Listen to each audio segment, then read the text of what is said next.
introduction. Thank you. Bon, merci bien. Or as we say in Holland, how do we say it? Goedemorgen. Goedemorgen, good morning. And thank you very much for choosing to come to my session. So I hope I can give you good information that will help you speak more effectively and more confidently abroad. However, having listened to Wolfgang Riebe, I realized that within this room, there are many years of shared wisdom. Now, I've only been speaking abroad and making money as a speaker for 5 years. How many people have been speaking abroad in this room? Right, can you keep your hands up, please? And let's do the math. Who's not, you haven't got your hand up. You're doing the math, sir, okay? So let's, how many years, sir? 10. 10. Keep adding. Yeah, that's right. 2, 7. And you, Susan? 9. And you, Rebecca? 26. Roger? 6. 5. Okay, and did we get yours as well? Yes, 6. So what's, and It's about 21. years of speaking abroad. Wow. So what's the total? I'm lost because I didn't hear the whole right. We say that we have 77 years of combined wisdom. Yes. What on earth can I tell you that you don't know already? So Wolfgang said, it's probably that I'm not going to tell you anything particularly new. I'm just going to remind you of something you've forgotten. So that's what I plan to do. So welcome, welcome. And so the keys. We need the key to open up the confidence box. And in here, I have lots of goodies to share with you. And the first thing I'd like to say is, I have some handouts. But as Hans from Microsoft said, we don't really want to be giving these out now because maybe not everybody wants them. So why don't we put them up in the cloud? Why we don't use that wonderful World Wide Web and leave them there for people to take should they want them? So if you would like to have this, if you would like to have my how to do better business abroad, and my tips, my checklist for successful speaking checklist, then all you have to do is, by the time you leave, pop your business card in here, and we will send you the URL for you to take it down for yourself. Because I'm really, this is, you know how in the big corporate world they say we will under-promise and over-deliver? This is my attempt to do that to you. I'm really not going to refer to these. This is additional information that you can get should you want it. So I'm going to concentrate on just 2 things, ladies and gentlemen. And it's a story from Dubai, when I started to work in Dubai. It's a story from Australia, when I started to work in Australia. And then my final piece, and I know when to do it because in my pocket, I have a vibrator. Oh.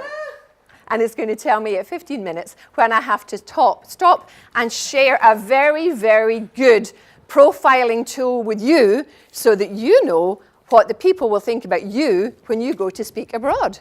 Would you like to know that? Yeah. Right, so there we go. That's how you'll be received when you speak abroad. So let's start with the first one. And so we have the keys.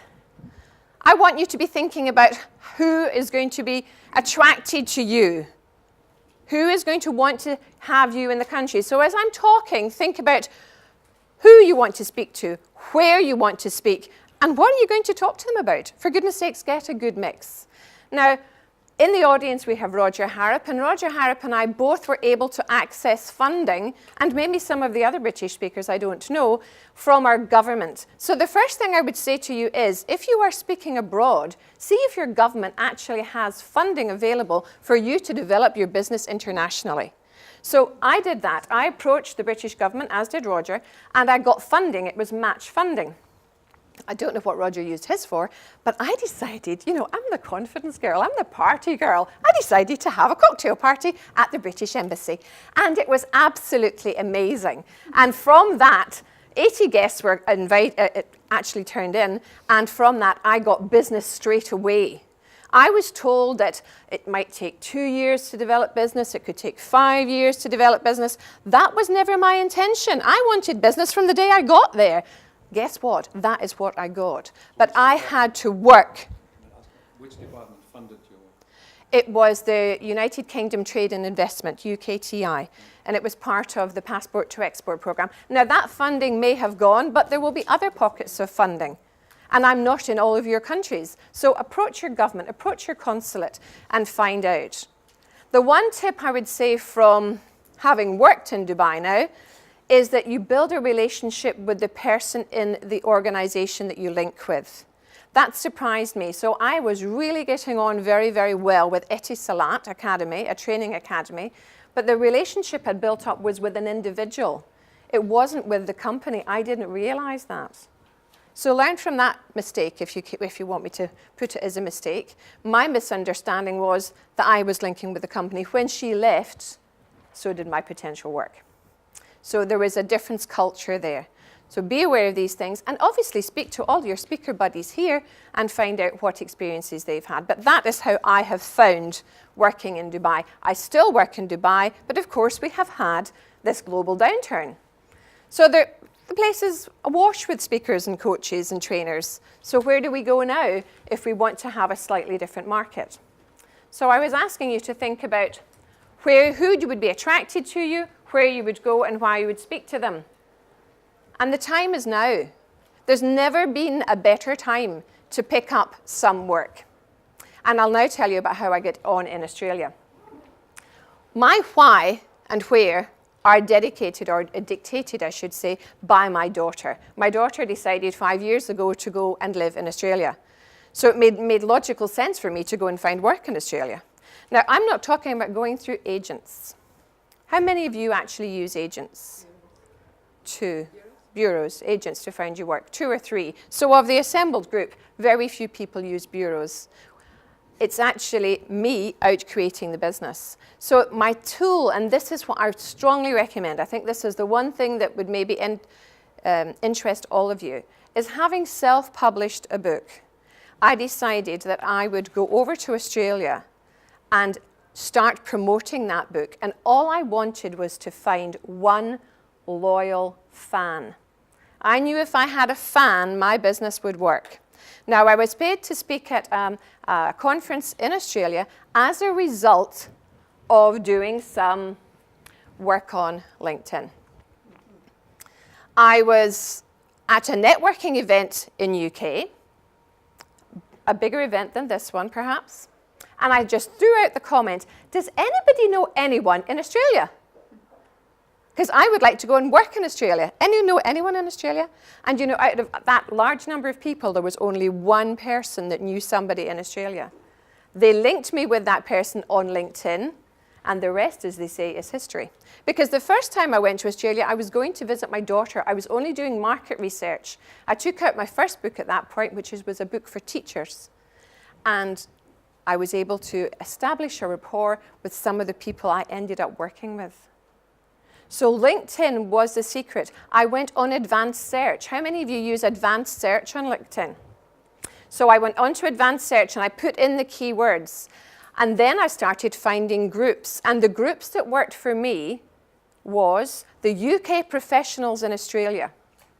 So I joined that group and I started looking at the traffic that was going on within the group, and I started giving value to the group. I started serving that group. I made observations, I offered tips, and I tried to help the people that were on that group. At the same time, I was saying to them, you know, I'm coming out to Australia in September because I go to Australia every September. It does really help if your raving fans know when you're coming. So if I can commit to them that I will go the last 2 weeks in August, all of September every year, they can be booking me for 2012, 2013. Doesn't really bother me when, as long as I know that the work is coming in. Then what did I do? Of course, we did some direct marketing. We sent some, things by snail mail. We made some phone calls off to Australia. But really, this loyal fan of mine has been doing all the work. So of course, she's going to share in the profit. So here's the secret to success. If you self-publish, you're able to put your books down through Lulu. Do any of you publish through Lulu? L-U-L-U. There's various other sites, Lightning Source and such like. Lulu is very good. I use Lulu. I've just shipped in the last couple of days 100 books to Australia for my next speaking gigs. And the books arrive at the location where I'm going to speak before I do. So everything is sorted before I arrive. The great thing about self-publishing and through Lulu is you can say to your client, I'm coming to speak for your conference. Would you like to have a couple of pages in the book to speak to your delegates? Would you like to personalize the book?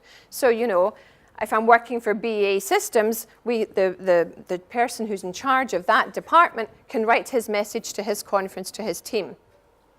And then on top of that, yes, I'll answer your question. Everyone's going to get one of these as a gift from me when you leave. And on the front, there's a little sticker. And of course, when I get into situ, I can put a sticker on the front of the book and say, you know, sponsored by PwC, sponsored by BA Systems, sponsored by whoever my client is, the Viva conference. So the book then is theirs, and they love it. They can also put in their company logo if they wish to. I'll answer your question now. I don't know, Lulu, maybe it's unknown in German. Is it something like books on demand? It's a print-on-demand service on the internet. No, it's American. American. Oh, they have it in Europe, factories as well. Yeah, we have books on demand. No, but Lulu has factories in Europe as well, so you can print in Europe as well. Lulu is very good. Lulu.com. Lulu.com. But, you know, you're going to get one of these. You're going to get my email address. If you want the information, you've got everything. Oh, if you don't find it, if you have any problems, contact me. I'm here to help you. I'm not just giving you a 20-minute pitch and then abandoning you. So here we have the book. This is the secret to success, in my opinion. And this is what gets me the gigs. Because, you know, I'm not a hugely well-known speaker in Australia. I'm still establishing my credibility and my professional image. So if I can go and say to people, OK, I'll come and speak to you. I'll waive my professional fee in UK, which could be several £1,000s, as long as you can guarantee me that there will be 100 people in the room and each of them will buy a book, and you prepay those, and then, of course, the fee is raised. That is how I have created the business model. The book, the personalization of the book, the ability to put the sticker on the front, the logo onto it, pre-shipped by Lulu. And the great thing about that, because if you're going to go and work in a country, and this is on my checklist, you do have to make sure you've got the right visas. And if you are going to work in a country, Australia, America, and you haven't got the right visas and you're actually receiving money in that country, you could be in deep doo-doo. So make sure you have the right visa. So if all of my transactions are paid before I arrive, I've got the invoices marked as paid, then we don't have to worry about having any contraventions of visa. It's very good. So do consider that. But that, again, is on the checklist. Question. Yes. How did you find out about all this? Through trial and error? Or, I think probably through attending fabulous sessions at PSA UK and learning from my colleagues. Okay? None of this is new, as I said at the beginning. I'm just taking it and reminding you of things that was shared wisdom. I wouldn't like to take credit for all this information. Okay, so what are you going to do from here, ladies and gentlemen? I want you to be thinking about joining me on LinkedIn, because LinkedIn is very powerful. When I was looking at LinkedIn, I was aware that there were people who had 500 and more. It never actually told you how many contacts they had. I always wanted to be a 500 plus girl. I'm a girl who loves targets. So I have 500 plus. The challenge then is that you don't actually know where people have come from. So if you are going to link with me, will you please put the hashtag of GSS11 on it, and then I'll know where you've come from, and then I tag you in my LinkedIns, and I know where you are, which is fabulous. If you want the speaker's checklist, if you want to have the better business abroad, all you have to do is join me on LinkedIn. I'm writing another book called Multicultural Shocks. For that, you need to get more information. That is for another time. So you want to know how you're going to be received in the country you go to speak to. So you need a card, which I've left on your seat, and you need a pen. And I'm going to ask you to write down, ladies and gentlemen, a total of 9 words. And these 9 words are going to tell you how you will be received by the world. So the first 3 words you are going to write down is the word. I'm an ex-teacher. They're describing words. They're adjectives. Will you please write down 3 describing words, 3 adjectives that would describe your favorite animal? Your favorite animal. Yes, Michael, if you don't like animals, for the purpose of this, we have to pretend we do. So characteristics of our favourite animal. What you like about them, the characteristics, something that would describe a favourite animal.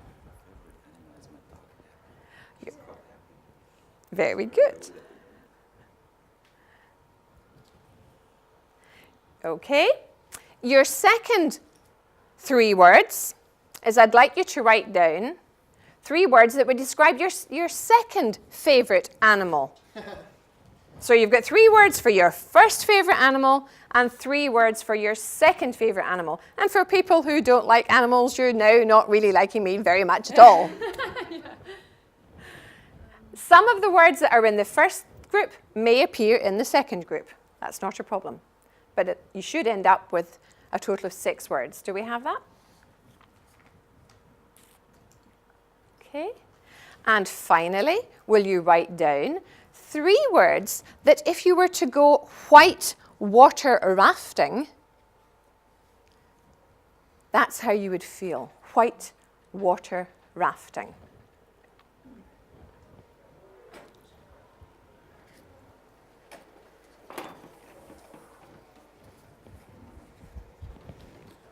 I don't think it will surprise you that this is my favourite animal. Now, would you like to know, ladies and gentlemen, what it all means? The first 3 words, those are the words as to how the world sees you. The second 3 words, Michael, is how you see yourself. It's normally 80% correct. Yeah. And the third 3 words, ladies and gentlemen, my pièce de résistance, because this is one of my signature pieces. The last 3 words is how you are in the bedroom. Scared, terrified, and then euphoric. Thrilled, sick, top of the world. It's interesting who wants to share and who doesn't. I have enjoyed sharing with you. I do hope that you have found some benefit in it. I thank you. Vielen Dank. Many thanks. Have a wonderful conference, and I'll see you again.